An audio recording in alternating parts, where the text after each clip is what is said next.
എല്ലാവർക്കും നമസ്തേ. നമ്മുടെ ലോകത്ത് വിവിധ സംസ്കാരങ്ങളും മതവിശ്വാസങ്ങളുമാണ് നിലവിലുള്ളത്. ഓരോ മതവിശ്വാസത്തിനും അവരുടെ ആരാധനാക്രമങ്ങളിലും വ്യത്യാസം ഉള്ളതും നമുക്കറിയാം. ഇതേപോലെ തന്നെയാണ് നമ്മൾ ചിന്തിച്ച് നോക്കുക. ഒരു ക്രിസ്തീയ വിശ്വാസത്തിൽ, ക്രിസ്തീയ സമൂഹത്തിൽ അവർ വിവിധ സഭകളായിട്ടാണ് അവർ നിലനിൽക്കുന്നത്. നമ്മുടെ ഹിന്ദു മതത്തിൽ ജാതി പോലെ വിവിധ സഭകളാണ് ക്രിസ്തീയ സമൂഹത്തിലുള്ളത്. അവരുടെ ആരാധനാലയങ്ങളും അവരുടെ ആരാധനാക്രമങ്ങളും എല്ലാം വളരെയേറെ വ്യത്യസ്തമാണ്. അവരുടെ കുരിശൻ, ഉദാഹരണത്തിന് നമ്മൾ നോക്കുമ്പോൾ CSI ലൂഥറൻ സഭകളുടെ കുരിശുകൾ കണ്ടാൽ വളരെ ഒരു സാധാരണ പോലുള്ള ഒരു തടി കഷ്ണം എടുത്ത്, ഒരു പട്ടിക കഷ്ണം എടുത്ത് കുരിശുണ്ടാക്കിയില്ല, അങ്ങനെ അതേ രീതിയിലുള്ള ഒരു ലളിതമായ രീതിയിലുള്ള കുരിശാണ് അവർ ഉപയോഗിക്കുന്നത്. എന്നാൽ മറ്റ് സഭകളുടെ, നമ്മൾ ഓർത്തഡോക്സ് സഭ അതുപോലുള്ള സഭകളുടെ കുരിശ് നോക്കിക്കഴിഞ്ഞാൽ അത് കൂടുതൽ ആകർഷകമായ രീതിയിലാണ് അവർ ഇത് ചെയ്തിരിക്കുന്നത്.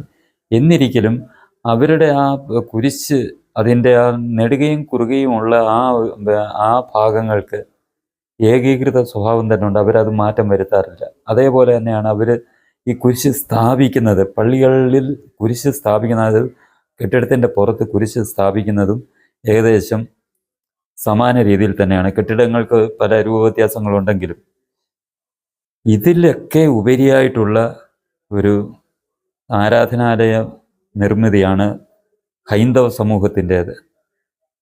ഹൈന്ദവ സമൂഹത്തിൻ്റെ തന്നെ നമ്മുടെ ദക്ഷിണേന്ത്യ, ഉത്തരേന്ത്യ എന്നുള്ള രണ്ട് രീതിയിലുള്ള ക്ഷേത്ര സങ്കല്പങ്ങളാണുള്ളത്.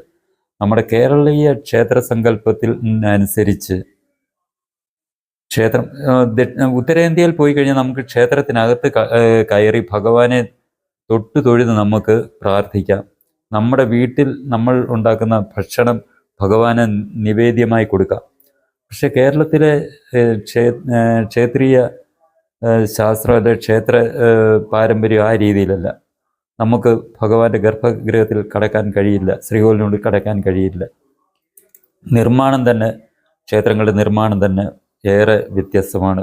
ഉത്തരേന്ത്യയും ദക്ഷിണേന്ത്യയും തമ്മിലുള്ള ക്ഷേത്ര നിർമ്മാണം, പ്രത്യേകിച്ച് നമ്മുടെ കേരളത്തിലെ ക്ഷേത്ര പാരമ്പര്യം അനുസരിച്ച് അത് നമ്മൾ വളരെയേറെ ശാസ്ത്രീയമായി തന്നെയാണ് നമ്മുടെ ഹൈന്ദവ ക്ഷേത്രങ്ങൾ, കേരളത്തിലെ ഹൈന്ദവ ക്ഷേത്രങ്ങളുടെ എടുത്തു പറയുകയാണെങ്കിൽ നിർമ്മിതി തന്നെ ഭഗവാൻ, ശ്രീകോവിലിനുള്ള ഉള്ളിലുള്ള ഭഗവാന്റെ പ്രാണപ്രതിഷ്ഠ എന്ന് നമ്മൾ പറയുമ്പോൾ ഭഗവാന്റെ ശരീരമായിട്ടാണ് നമ്മൾ ക്ഷേത്രങ്ങളെ സങ്കല്പിച്ചിരിക്കുന്നത്. നമ്മുടെ ക്ഷേത്ര നിർമ്മാണം ആ രീതിയിലാണ്.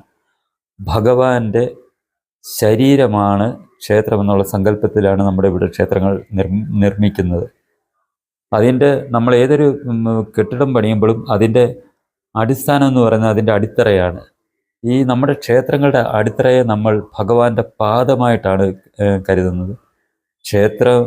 ശ്രീകോവിലിൻ്റെ ആ കെട്ടിടം അല്ലെങ്കിൽ ആ നിർമ്മിതിയെ നമ്മൾ ക്ഷേത്രത്തെ ഭഗവാന്റെ ശരീരമായിട്ടും അതിൻ്റെ അടിത്തറയെ നമ്മൾ ഭഗവാന്റെ പാദമായിട്ടും കരുതുകയും താഴികക്കുടത്തെ നമ്മൾ ഭഗവാന്റെ മകുടമായിട്ടുമാണ് നമ്മുടെ ക്ഷേത്ര നിർമ്മാണത്തിലെ സങ്കല്പം. അതനുസരിച്ചുള്ള രീതിയിലാണ് ഓരോ ചടങ്ങുകൾ നടക്കുന്നത്. നമ്മൾ ക്ഷേത്രങ്ങളിൽ പ്രാണപ്രതിഷ്ഠ കാണാറുണ്ട്. നമുക്കറിയാം പ്രാണപ്രതിഷ്ഠയാണ് നടക്കുന്നത്. അതേ രീതിയിലുള്ള ചടങ്ങുകൾ തന്നെയാണ് നമ്മുടെ ക്ഷേത്രത്തിൻ്റെ താഴികക്കുട പ്രതിഷ്ഠയും. അതേ രീതിയിലുള്ള ചടങ്ങുകൾ നടത്തി കലശം നടത്തിയാണ് ക്ഷേത്രത്തിനുള്ളിൽ എങ്ങനെ കലശം നടത്തുന്നു, വിഗ്രഹപ്രതിഷ്ഠ നടത്തി കലശം നടത്തുന്ന അതേ രീതിയിൽ തന്നെ ആണ് നമ്മുടെ ഈ താഴികക്കുടം, ക്ഷേത്ര ശ്രീകോവിലിന് മുകളിൽ താഴികക്കുടം പ്രതിഷ്ഠിച്ച് കലശം നടത്തിയാണ് നമ്മൾ ക്ഷേത്രങ്ങൾ നിർമ്മാണം പൂർത്തീകരിക്കുന്നത്. നമ്മുടെ കേരളത്തിലെ ഈ ക്ഷേത്ര നിർമ്മാണം അനുസരിച്ച് ക്ഷേത്രത്തിൻ്റെ ഓരോ ഭാഗത്തിനും ഭഗവാന്റെ ഓരോ അംഗങ്ങളാണ്, അതിന് പ്രത്യേക പ്രാധാന്യം തന്നെ ഉണ്ട്. അപ്പം മുൻകാലങ്ങളിൽ ഉള്ള ആൾക്കാർ അത് എല്ലാം കൃത്യമായി ശ്രദ്ധിച്ചും കണ്ടുമാണ് അത് നടത്തിക്കൊണ്ടിരുന്നത്. പിന്നീട് വന്ന തലമുറയ്ക്ക് ഈ ആത്മീയതയിൽ അല്പം കോട്ടം സംഭവിച്ചതോടുകൂടി ക്ഷേത്രങ്ങളെക്കുറിച്ചുള്ള കാര്യം കൂടുതൽ അതിന് താല്പര്യം കാണിക്കാറില്ലായിരുന്നു. അതിനുശേഷം വന്ന ക്ഷേത്രങ്ങളിൽ ഭരണം ഏറ്റവർ, ഞാനൊരു പ്രത്യേക ക്ഷേത്രത്തെക്കുറിച്ച് അല്ല ഞാൻ പറയുന്നത്, പൊതുവായിട്ടുള്ള കാര്യമാണ് പറയുന്നത്. ഈ നിലവിലുള്ള ക്ഷേത്രങ്ങളിൽ നിർമ്മാണ പ്രവർത്തനങ്ങൾ നടത്താൻ തീരുമാനിക്കുന്നത് സർവ്വസാധാരണമായി നമ്മൾ കണ്ടുവരുന്ന കാര്യമാണ്. നിലവിലുള്ള ക്ഷേത്രങ്ങൾ കൂടുതൽ മോടി പിടിപ്പിച്ച് കൂടുതൽ ആകർഷകമാക്കുന്ന കാര്യങ്ങളൊക്കെ പലയിടത്തും കണ്ടുവരുന്നുണ്ട്. അത് നല്ല കാര്യം തന്നെയാണ്. കൂടുതൽ ആകർഷകമാക്കിയാൽ കൂടുതൽ ആൾക്കാർ അങ്ങോട്ട് ആകർഷിക്കപ്പെടും എന്നൊക്കെയുള്ള ആ ചിന്തയിൽ ഇത് ചെയ്യുന്നത് നല്ല കാര്യങ്ങളാണ്. പക്ഷേ അങ്ങനെ ചെയ്യുന്ന സമയത്ത് നമ്മുടെ അജ്ഞത കൊണ്ടാകാം, ഇതിന് മുൻകൈ എടുക്കുന്നവർ അജ്ഞത കൊണ്ടാകാം, അവർ പല കാര്യങ്ങളും നമ്മുടെ ക്ഷേത്ര സങ്കല്പത്തിന് വിരുദ്ധമായിട്ടുള്ള കാര്യങ്ങളാണ് നടക്കുന്നത്. വിശ്വാസികൾക്ക് ഇതിനെക്കുറിച്ച് കൂടുതൽ അറിവില്ലാത്തത് കൊണ്ട് വിശ്വാസികൾ അതിനകത്ത് പൂർണ്ണമായിട്ട് സർവാത്മന അവർക്ക് കഴിവിന് അപ്പുറം ധനം നൽകിയൊക്കെ അവർ അതിനകത്ത് സഹകരിക്കാറുണ്ട്. പക്ഷേ അതൊക്കെ സത്യത്തിൽ നമ്മുടെ ക്ഷേത്രത്തിൻ്റെ സങ്കല്പങ്ങൾക്കും ആ ശാസ്ത്രത്തിനും വിരുദ്ധമായതിനാൽ ക്ഷേത്രം പുറമേ നോക്കുമ്പോൾ വളരെ മോടിയൊക്കെ കാണുമെന്നുണ്ടെങ്കിലും അവിടെ ഭഗവാന് ശക്തി ഉണ്ടാകുക ഇല്ല, ശക്തി കുറയുകയുള്ളൂ എന്നുള്ള കാര്യം ഇതിന് മുൻകൈ എടുക്കുന്നവർക്കോ ഇതിനകത്തിൽ പങ്കെടുക്കുന്നവർക്കോ ഉണ്ടാകാറില്ല. ആ അജ്ഞത കൊണ്ടാണ് പലരും പല കാര്യങ്ങളും അവരുടെ ഇഷ്ടമനുസരിച്ച് നടത്തിക്കൊണ്ട് പോകുന്നത്. അതിനെക്കുറിച്ച് നമ്മൾ കൂടുതൽ ബോധവാന്മാരാകണം. ഏതൊരു ക്ഷേത്രമാകട്ടെ, അത് ശബരിമലയാകട്ടെ, മലയാലപ്പുഴയാകട്ടെ, ആറന്മുള പാർത്ഥസാരഥി ക്ഷേത്രമാകട്ടെ, ചെട്ടികുളങ്ങരയാകട്ടെ, ശ്രീപത്മനാഭസ്വാമി ക്ഷേത്രമാകട്ടെ, ഏതൊരു ക്ഷേത്രത്തിലും ഇതേപോലുള്ള കാര്യങ്ങൾ ചെയ്യുന്നതിന് മുമ്പ് ആചാര്യന്മാരുമായിട്ട് ആലോചിച്ച് ഇതിനകത്ത് മാത്രമേ നമ്മൾ ഇത്തരം പ്രവൃത്തികൾ നടത്താൻ പാടുള്ളൂ എന്നുള്ളത് നമ്മൾ മറന്നുകൂടാ. അത് തന്നെയുമല്ല, ഇതേക്കുറിച്ചൊക്കെ നമ്മൾ സാധാരണ ഒരു വിശ്വാസിക്ക് ഇതിനെക്കുറിച്ചൊന്നും അറിയാത്തത് കൊണ്ട് അവർ നിത്യവും എപ്പോഴും ഭഗവാനെ വിളിക്കുന്നു. ക്ഷേത്രങ്ങളിൽ അവരുടെ ഭഗവാനിൽ ശ്രദ്ധ കേന്ദ്രീകരിച്ച് പ്രാർത്ഥിക്കാൻ വേണ്ടി ക്ഷേത്രങ്ങളിൽ പോകുന്നു എന്നുള്ളതല്ലാതെ അവർ കൂടുതൽ ചിന്തിക്കാറില്ല. അതാണ് ഏറ്റവും വലിയ പ്രശ്നം. നമ്മുടെ ആചാര്യന്മാരാകട്ടെ, നമ്മുടെ ഈ വിശ്വാസികൾക്ക് ഇതേക്കുറിച്ച് ശരിയായ ബോധവൽക്കരണം നടത്താനും ശ്രമിക്കാറില്ലാത്തത് കൊണ്ടാണ് നമ്മുടെ ഈ ഹൈന്ദവ വിശ്വാസികൾക്ക് ഇങ്ങനെയൊക്കെയുള്ള പ്രശ്നങ്ങളുണ്ടാകുന്നത്. നമ്മൾ തന്നെ ചിന്തിച്ച് നോക്കുക. നമ്മൾ ഈ ക്രിസ്ത്യൻ പള്ളികൾ മുമ്പ് പറഞ്ഞ പോലെ അവരുടെ ആ ഒരു പണ്ട് കാലം തൊട്ട് തുടർന്നു വന്നിരുന്ന ആ രീതിയിൽ തന്നെ അവർ പള്ളികൾ പണിയാറുള്ളൂ, കുരിശ് സ്ഥാപിക്കാറുള്ളൂ. ഈ മസ്ജിദുകളിൽ അവർ മക്കയ്ക്ക് അഭിമുഖമായിട്ട് മാത്രം ഇരുന്നാണ് അവർ പ്രാർത്ഥിക്കുന്നത്, നിസ്കാരമൊക്കെ നടത്തുന്നത്. അതനുസരിച്ച് അവരുടെ പള്ളികൾ അകത്താണെങ്കിലും രൂപകൽപ്പന നടത്താറുള്ളൂ.